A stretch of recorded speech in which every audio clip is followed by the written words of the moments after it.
Welcome to this series of final term preparation. ये final term की preparation series की video है, complete series इस चैनल के ऊपर अपलोड की जा रही है। और आज की वीडियो के अंदर आपको MGT 502 के फाइनल टर्म के इंपॉर्टेंट पॉइंट्स करवाए जा रहे हैं, और वो भी लेक्चर नंबर के साथ आपको लेक्चर वाइज करवाए जाएंगे आपकी आसानी के लिए। तो शुरू करते हैं आज के इस ट्यूटोरियल को। लेक्चर नंबर 24 में जो इंपॉर्टेंट है वो ये कि डिस्टिंक्टिवनेस से मुराद क्या है? उससे मुराद क्या है कि refers to the extent to which an individual displays different behaviour in different situation. इससे मुराद ये कि किस हद तक एक इंडिविजुअल जो है वो डिस्प्ले करता है, दिखाता है डिफरेंट बिहेवियर जो है डिफरेंट सिचुएशन के अंदर। और लेक्चर 25 में ये क्या, common problem in a matrix structure is employees receiving conflicting directive.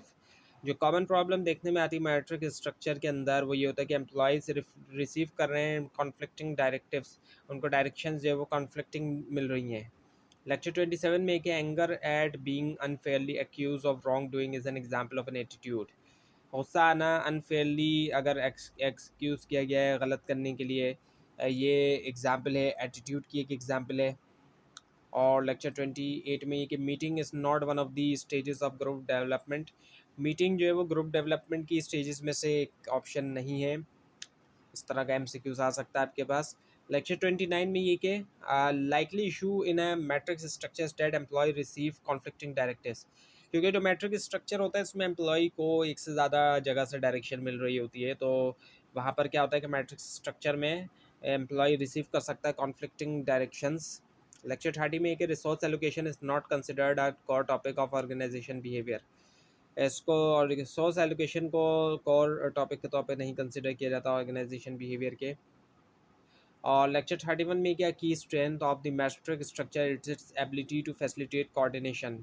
जो की स्ट्रेंथ है मैट्रिक स्ट्रक्चर की वो ये कि इसकी एबिलिटी के फैसिलिटेट किया जाता है जो कोऑर्डिनेशन होता है उसको। और उसके बाद अच्छा ये दोबारा रिपीट हो गया है। अब ये क्या है, the final step in rational decision making model is selecting the best alternative. आखिर में क्या होगा, रैशनल डिसीजन मेकिंग मॉडल के जो बेहतर अल्टरनेटिव है उसको फिर सेलेक्ट कर लेंगे जब इवेल्यूशन वगैरह सब कुछ उसकी हो जाएगी। और उसके बाद ये कि evaluating the problem is the first step in the decision making problem. Evaluate करना, एग्जामिन करना प्रॉब्लम को पहला स्टेप होता है डिसीजन मेकिंग प्रोसेस के अंदर। और अच्छा ये दोबारा रिपीट हो गया।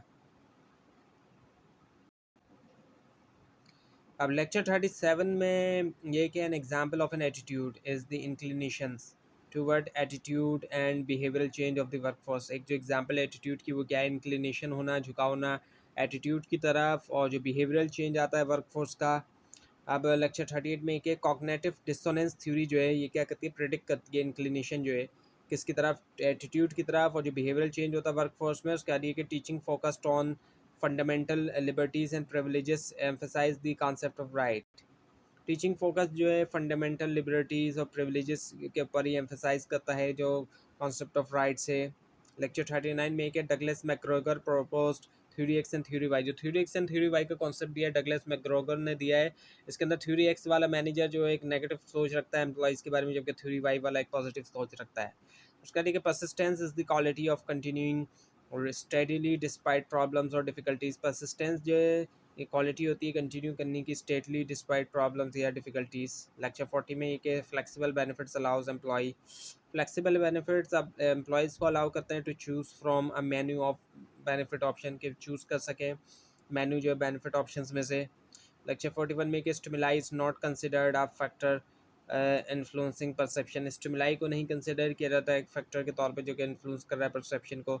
लेक्चर 44 में ये आता है कि inclination toward behavioural change of the workforce is an example of an attitude. Inclination है, झुकाव है बिहेवियरल चेंज ऑफ वर्कफोर्स की तरफ, वो एग्जांपल होती है एटीट्यूड की। उसके बाद ये कि employ receiving conflicting directive is a key issue in matrix structure. वो पीछे वाली बात आ गई कि जब एम्प्लॉयज़ कॉन्फ्लिक्टिंग किस्म की डायरेक्शंस रिसीव कर रहे हैं, ये की मैट्रिक्स का सॉरी मैट्रिक्स स्ट्रक्चर के अंदर एक की है ये। तो ये थी आज की वीडियो। आपको इस बारे में कोई क्वेश्चन है खास तौर पर इसमें कोई मिस्टेक दिखाई तो ज़रूर हाईलाइट कीजिए। और इस पूरी सीरीज़ को देखने के लिए और फाइनल टर्म एग्जाम्स की प्रिपरेशन के लिए इस चैनल को सब्सक्राइब कीजिए, बेल आइकन के ऊपर क्लिक कीजिए। Thanks for watching this video and best of luck for your exams.